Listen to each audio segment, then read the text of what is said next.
Thank you for joining the Kentucky Couple Podcast. I'm Clifton. And I'm Whitney. So, sorry this is a little bit late. This is coming out late Friday evening rather than the Friday morning when we've been publishing these. But we got back late last night from our most recent trip that we're going to talk about today. Had to do it, sorry. And so we wanted to catch y'all up, kind of let you know what we've been into this week.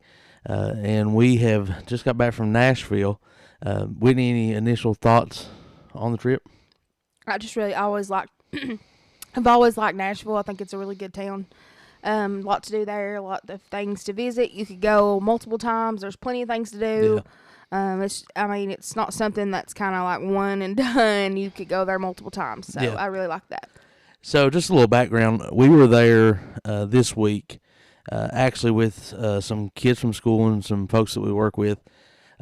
And our kids in the Beta Club, which is kind of an academic club in schools all across the country, they had started a robotics competition this year at our school to take part in Beta's robotics competition, and our team placed in the state competition, placed in the top 5 in that, so they got to go on to nationals, and that's where we competed this week. So it's kind of just a celebration of all their hard work all year, and then also to compete with teams from all over the country. So it was a great trip for them.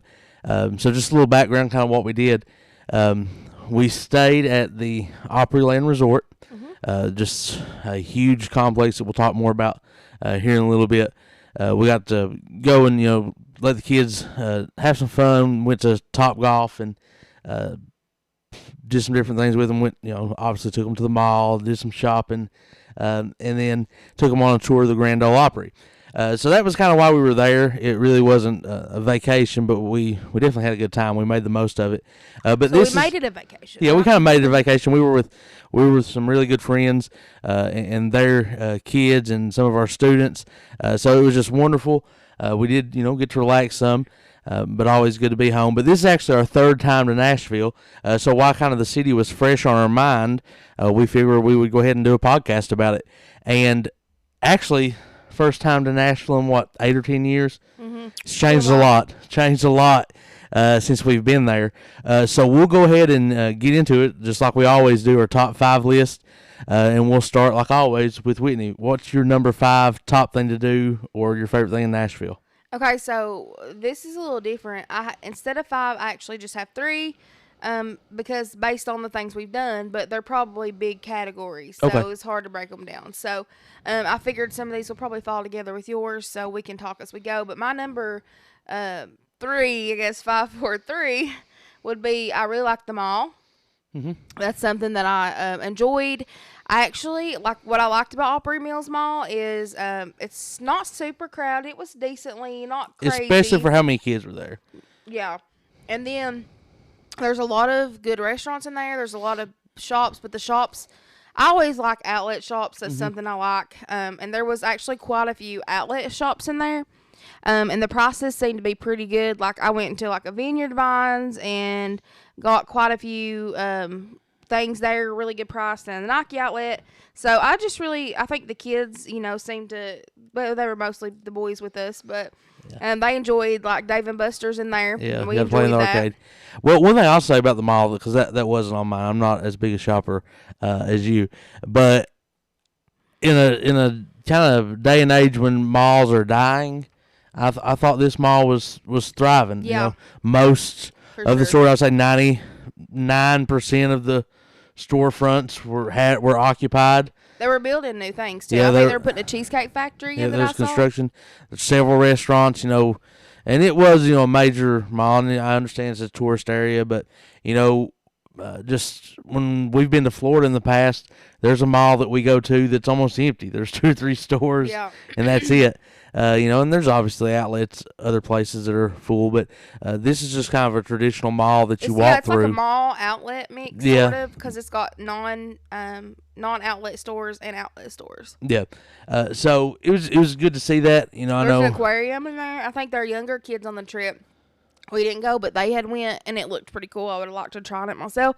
But we were with middle schoolers, and they weren't really into it. They were more into the arcade scene. Yeah, I think our elementary kids got to go to the aquarium. But, it's such a contrast, from home. The two counties that we live and work in, both the malls there are almost empty. I mean, one's doing a little better than the other, but they're both kind of shells of what they were at one point. So it's almost kind of a going back in time a little bit. Yeah, it's kind of nostalgic, and I like that because I've always loved a good mall. It makes me happy. Well, I'll go ahead and give my number 5 then. And this is kind of goes back to the last time we were in Nashville, and that was the recording studios. So I'll put her on the spot here. Whitney sings a little bit, and she had taken part in a competition, and that she won. And as a part of that, she was able to have a CD recorded in Nashville, and we got to go and experience that. And I just thought seeing that from the inside was really cool. It was a place where a lot of, Nashville's known for country music and bluegrass music, maybe to a lesser extent. But a lot of famous people had recorded there. And just to see it from the inside was really neat. I got to sit in there with the producers. He was, working the soundboard, and you were singing. Mm-hmm. But I just thought it was great. Do you remember anything about that or that stands out to you? It was kind of nerve-wracking. I just remember, looking at all the records on the wall, like the ones that had been like platinum and all that, and the people that I knew and the songs recorded there. I was pretty familiar with a lot of 90s country. So that stood out to me, just thinking, oh, this is the same place that Travis Trent recorded, or, somebody famous like that. It was pretty cool to me. That's probably what I remember the most, and I just thought it was really cool. That was fun. Yeah, I think I remember seeing on the wall like Travis Tritt, like you mentioned, Alan Jackson, Sammy Kershaw. All those people have been in that studio, and to be able to go and sit there and see that process, and see how it works, it was just amazing to me. So I thought it was cool, and you're surrounded by that in Nashville. It's just everywhere. It's called Music City for a reason. Yeah. If you're walking around any street, not just Broadway, any street, there's music coming out of almost every door. The hotel that we stayed at, there was live music every evening, and they're really talented people. And most of them you'll probably never hear on the radio or see on TV, but that doesn't mean they're not talented. So it was really cool. Some aren't to get to see talented. that. some maybe not. Some may not be. Some of the music coming out of those places, I'm like, whoa. Yeah. So maybe that's true too.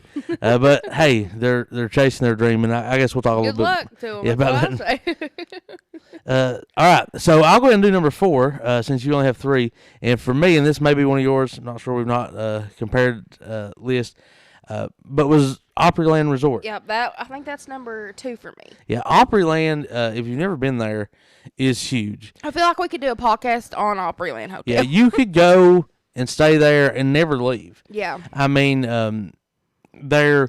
I wanted to do more, but we just were on a time crunch. Yeah, we were trying to fit a lot into really 3 days, really 2.5.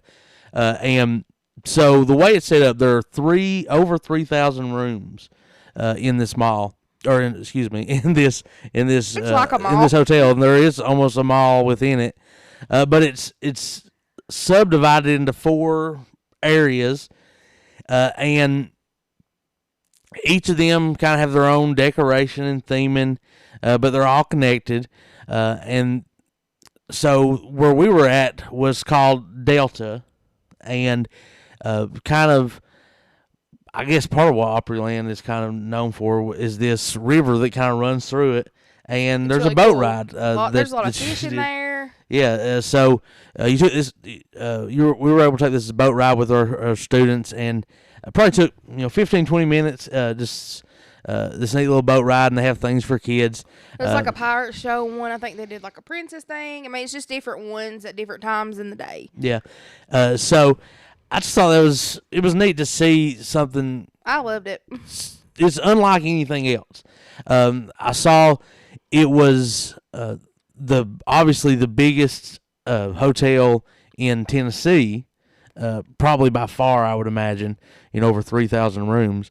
But also in the entire country, when it comes to a hotel that is not a casino.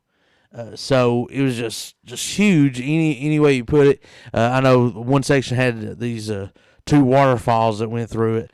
There were, 10 plus restaurants. Yeah, shops. there was like I know there was like an Auntie Anne's, I think it's what it's called, or Auntie Annie's or whatever.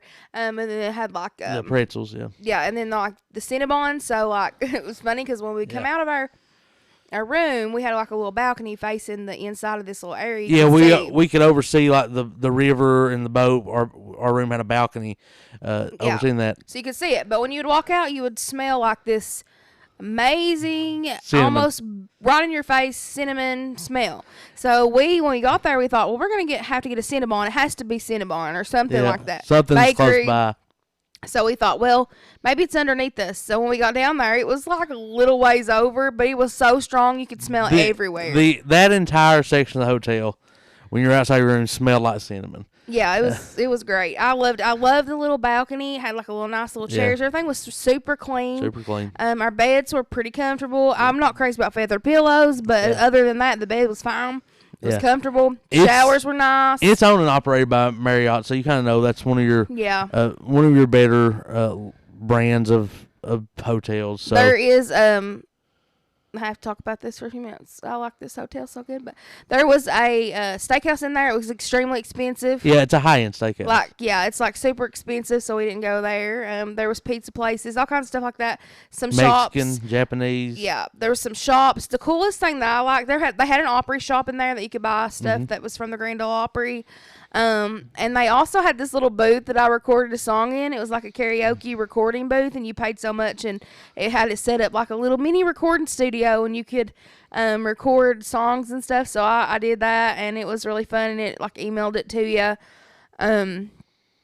I just really liked that hotel. Like, it was a vacation to me in itself. Yeah, we didn't see half of it. I'd like to have more time to look. I really would like to go back there very, very soon. I told Clifton I would really like to go back to Nashville to shop. Maybe a quick weekend trip we could do. To shop and to go back to the hotel because it's pretty costly. So yeah, that is one thing, I saw online that, it can get kind of expensive. So, going for work, that wasn't something like out of pocket.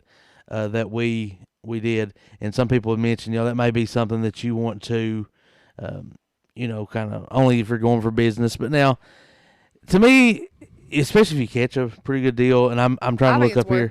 For sure. I'm trying to look up like what it may be. I think it's definitely worth it if you can get it on sale, because I could imagine even Christmas time would be absolutely gorgeous because it lights up in there. And what amazes me, with the 2 rooms that we were in the most.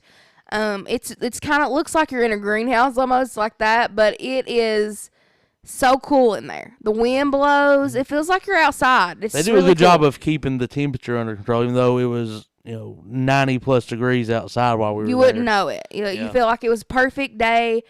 And then walking in the one area, I was like, I told him, I was like, it's almost like Jurassic Park, because it's like all these leaves and palm trees and gardens, and it was just really good experience. So I really think that it's worth it if you can. Yeah. Okay. So, this is one of the things, the hotel probably was a little more active than normal, just because the convention was there. They have a convention center. Lots of middle schoolers to one side of it. So we were talking, imagine, if you're kind of an elderly couple or a family, and you're like, all right, we're going to save all year and we're going to go to Nashville on vacation. This is going to be our spot. We're going all out. We're staying at this nice hotel. We're staying at Opryland. And you get there, and there were 10,000 middle schoolers. And I was like, I feel so bad for people like that. But, I didn't see any kids, kind of out of the way or anything. Kids are always kids, so they probably make a little more noise than some folks. But nothing that I wasn't used to. Yeah. So here's just to kind of explain what we're talking about. We got a deal where it was through the convention. So just kind of, I would say, because I did the booking through Beta Club, we got each room for $250-ish a night plus tax. So I just looked up. let's say you were going to stay this month, Friday to Sunday, so 2 nights, weekend trip, late July. Would you want to take a guess per night for a standard guest room? No balcony. $375. $450. OMG. Plus, whoa. Yeah. So it is. So it's like costly. high-end beach condo. Yeah, and that's the standard room. Our the room like we had a balcony. This is almost the exact room we were in. That looks into the atrium, has the balcony, king bed, $521 a night. That's unbelievable. So we were over half price is what we paid for the school, and we also didn't pay this. They also have a daily resort fee of $25. So like most beach condos on the ocean are like 3,000 plus, and I mean that's you're for a talking, week. Yeah, they're probably more than that. Yeah, so. that weekend the room we had would be $1,043 plus taxes for 2 nights, right? Before taxes and resort fees. Yeah. Wow. So I will say this. And here's the thing about Opryland. You wouldn't have to stay there. You can go in, check it out, roam around, and not stay there. Yeah, you can. So that may be my advice. As much as I liked it, I would go check it out. But if I was paying for it at those prices, I might let it slide. Definitely go see it. That's probably why we've never stayed there before. Yeah, definitely go see it. Check it out. See what it's all about. But sleep down the road for a tenth of that. Yeah. I think last time one of the trips we took for sure, when I was doing a contest there, it was pretty cheap. We stayed like on Airport Road somewhere, and we had a really nice room, pretty cheap. Yeah, and I will say, always look at third party sites. Their hotels always offer discounts if you're a government employee, state or federal. If you're in the military, if you are AAA, AARP, take advantage of those because sometimes you can get really, really good deals. And also check, like I said, third party, booking.com, Priceline, any resource you can to find the best deal. And sometimes you can stay at a really nice place for the same price you would stay somewhere cheap. Yeah. We've definitely seen that before. All right. So I guess you said Opryland was your number 2. So I'm going to go ahead and do my number 3 then. And for me, it's the atmosphere. Now, when I say that, Nashville has changed in the last 10 years. Definitely now it's a party scene. That's not what I'm saying when I'm talking about atmosphere is one of my favorite things. Growing up, whether you're a fan of country music or not, growing up, that was a big part of my life. Yeah. Just because, that's what my family listened to. Some of my earliest memories is at home before I even started going to school, my mom listening to CMT or riding up the road and hearing the weekend top 40 countdown. I remember those things. But music is definitely a part of the atmosphere there. But I think something that I think is cool is it's a lot of people working hard for their dream. Yeah. You see people sacrificing everything. I think, and one of the things I know we'll talk about, like at the Grand Ole Opry, we'll talk about here in a moment. When you're seeing people that are finally singing at the Grand Ole Opry, for instance, and they're just breaking down in tears. I know this one guy, I don't even know who he was, I guess a modern country music singer, and he was saying, my first job was working security here at the Grand Ole Opry. And he said, now I'm singing here. And just, almost crying so hard you couldn't, get this word out. To see people work hard for something they're dreaming, their passion. Yeah, I like that. And it's everywhere in Nashville. People that are sold out for what they want to do. And I think that's cool. Yeah, I did too. I really like that about it. And that's because that gets into a whole other thing with the Grand Ole Opry, but I completely agree with that. Okay. Well, I'm going to assume our number 1 are the same thing. So I'm going to go ahead and do my number 2. And that is something we didn't do this time, but we did the last time we were there, and that's antique archaeology. Oh, yeah. So if Forgot about that. if you're not a fan of the History Channel, you may not know what that is. But American Pickers is a TV show on the History Channel. Been on there probably the last 10 or 15 years, and it's my degree is in history. That's what I love. That's kind of a passion of mine, and essentially they make a business going around and with old collectibles and vintage items, and they go find them that what most people would be throwing away or that time has forgotten, and they're selling those and they're cleaning them up and restoring history. And one of their shops is in Nashville. So when we got to go see that, I just thought that was a really cool store. Yeah, I loved it. That was cool. I would like to buy all kinds of stuff in there. Yeah.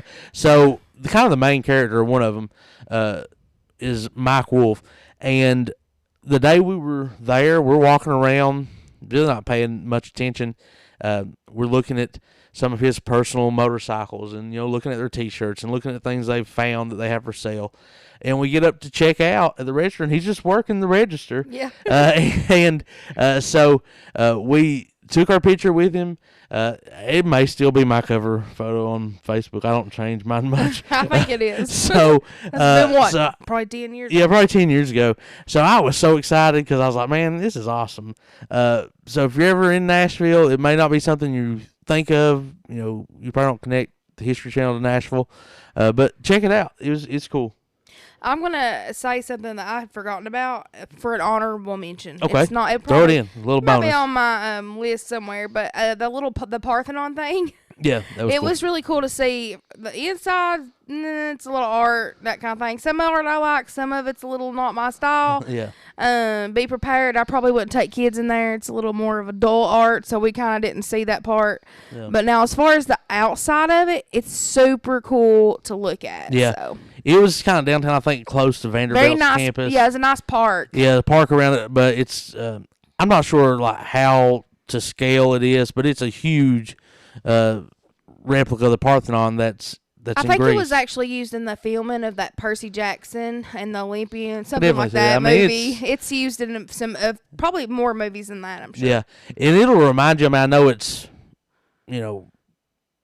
directly modeled after the Parthenon that's in Greece, the original one, but it reminds you kind of DC architecture. Yeah. Those huge columns and just that kind I mean, of marble and the granite. inside's not really like that. It's just the outside. Yeah, I mean, that's really what I But liked. it is big open rooms. It I mean, is, it's a art museum inside, but the park around it, I thought it was really cool. I really liked that little area that I had forgotten about because in my mind I'm thinking of what we just did. Yeah. But yeah. So. All right, so let's go ahead and get to our number one, and then we'll do any negatives that we have. I'm going to go ahead and let you say it because I'm going to assume they're the same. If it's not, of course, it's the Grand Ole Opry yeah, tour we mine took, too. which I would love to watch a show there. Mm-hmm. And, of course, someday I wish I could sing there. But yeah, the Grand Ole Opry is amazing. It's stunning. It just feels surreal, really. Yeah, so we did this when we went before, and we loved it so much that when we were able to take our students this time, we were fortunate enough to be able to take them. And it's the backstage tour is what we did. Yeah. And pretty much we just did the simple tour. There's several others I probably would have enjoyed, but with the kids and the price wise, we just stuck with the basic. Yeah. So they have redone it in the 8 or so years it's been since we did it last time. It's really been modernized. I know they just built a theater and there's like a lot of holograms and things that's kind of interactive.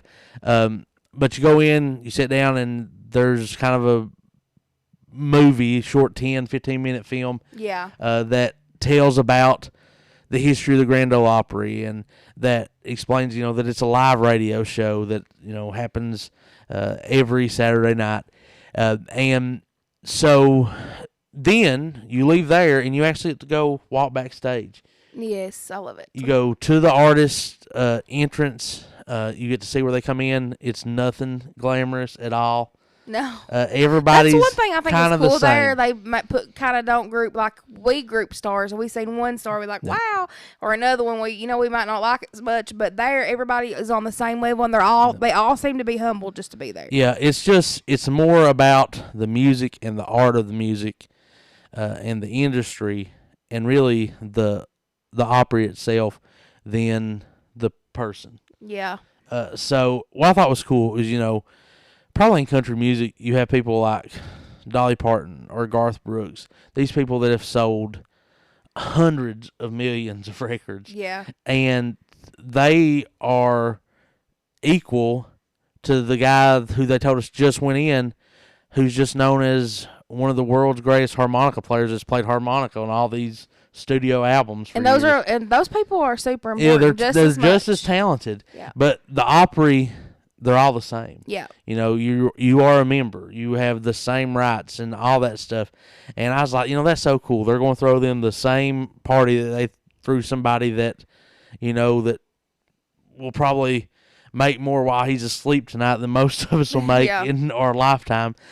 So I just thought that's so cool to be there. Yeah. The cool thing is kind of like, okay, so just for those of you who might be interested in going, you kind of start the tour. They do them every 15 minutes. I think it starts around 9:30 to 4, I think is what it was. I think it was like $30-some a person, if I'm not completely mistaken. Yeah. There were 7 of us. It's like $320-some for, and that was with us picking up our tickets, because they do charge you for will call, or you can get electronic tickets. When you get there, like, the parking's kind of out a little bit. There's a little bit of a walk, I would say, up into the. Well, here's the thing: is Opryland Resort, which is huge.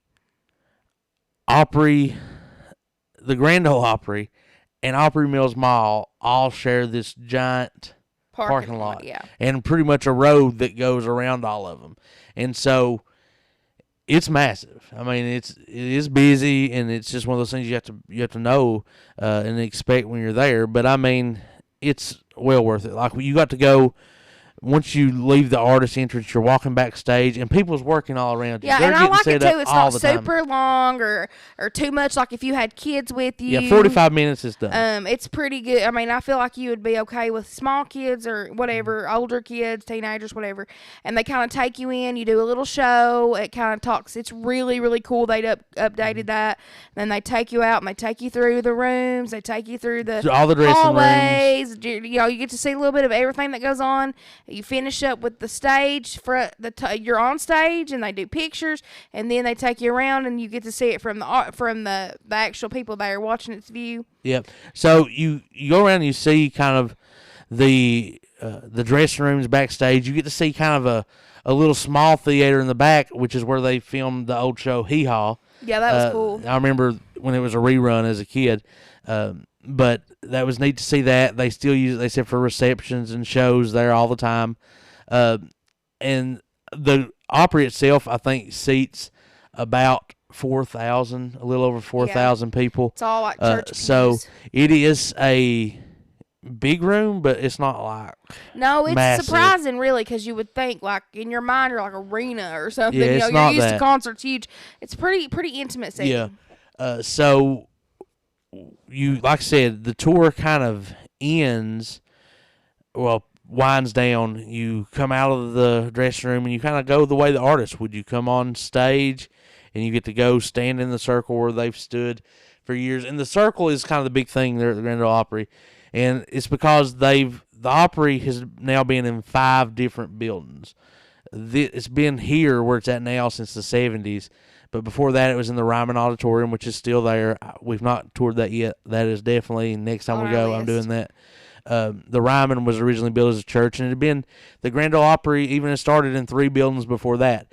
But that circle has kind of always been there. And so when they moved from the Ryman, they cut that circle out of the floor and put it to build the entire stage around this circle now. So you're always standing where so many people have before you. Yeah. And I think that's part of where the humility comes and the emotion. You just know, I didn't get here by myself. There's so many other people that's done this. And then, like I said, you go off stage, come around, and you end kind of out where the audience would sit. So I just think it's cool. I know the lady told us, our tour guide, said they've never missed a show since they've started, a live radio show every Saturday night. And I think she told us they'd add up, it's like 5,000 some straight Saturday nights. Yeah, There's been a Grand Ole Opry show. You can still turn on AM radio tomorrow night, and the Grand Ole Opry will be there. Yeah. So that's cool. I mean, to me, that kind of history, I love it. So that's on our list, is to go see a show there soon. Go to the Ryman, and I actually would also like to go to the country music like Hall of Fame and stuff. So that's some things that we still have on our list, and we will hopefully get to do another show and tell you guys about those as well. Yep. So as we get ready to wind down, we'll go ahead and do our negatives. I only have one. I have two this time. That's two. She's getting better. So well, go ahead and give your number two. So two of them. The one of them is those people, and they ride those paddling party wagons around, and there's so many people everywhere, and they are crazy. It is 1 o'clock, 12 o'clock maybe. It was 12. And they're partying and drinking and half naked on a Wednesday on these little things, and I'm just listen, people, can we not save this for the nighttime? Because you're holding up progress here. Okay, and I think that gets to my number one, or my only. Was negative. It traffic? It's mine too. Nashville's busy. Nashville is growing at an exponential rate. There are cranes everywhere. Traffic is I was having flashbacks to driving in Manhattan. There's so much construction and there's so many people moving to Nashville.